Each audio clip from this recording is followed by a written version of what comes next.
Every day we face life and death decisions. Choose smart and you'll live long and prosper. Choose badly and you're toast. Coming up, a battery of new dead or alive challenges. With our 4 all-knowing science brains on hand to help you pick. Will you prove to be one of life's losers or ultimate players? You're enjoying a day out at the zoo when you fall into the bear enclosure. Would you rather see a polar bear or a grizzly bear heading your way?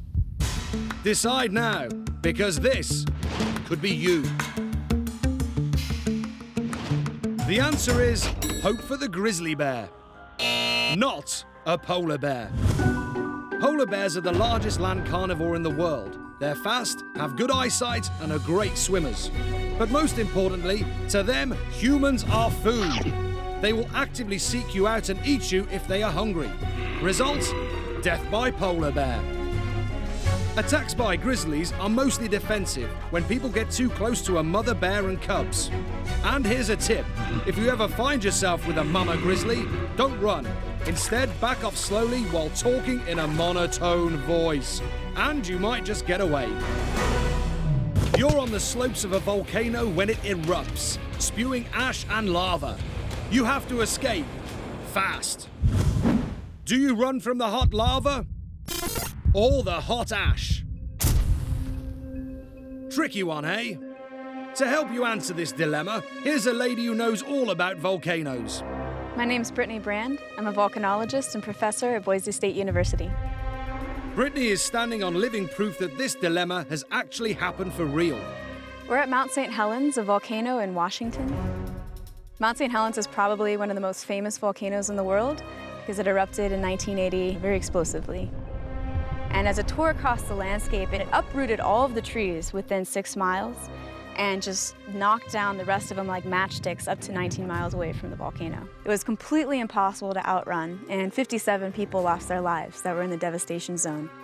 So Mount St. Helens was a deadly volcano impossible to outrun. But what type of eruption was it?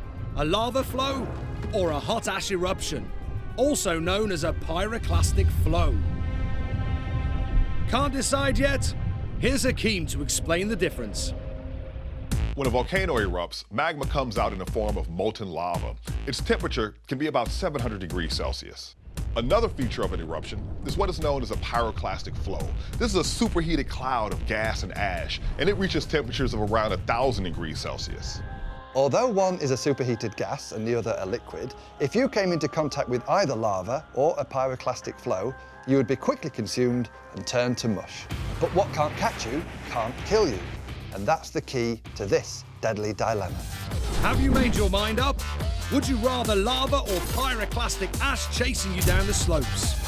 Let's blow the lid on this dilemma. Well, if I had a choice of trying to get away from a lava flow or a pyroclastic flow, well, simply there is no choice. A lava flow you can walk away from.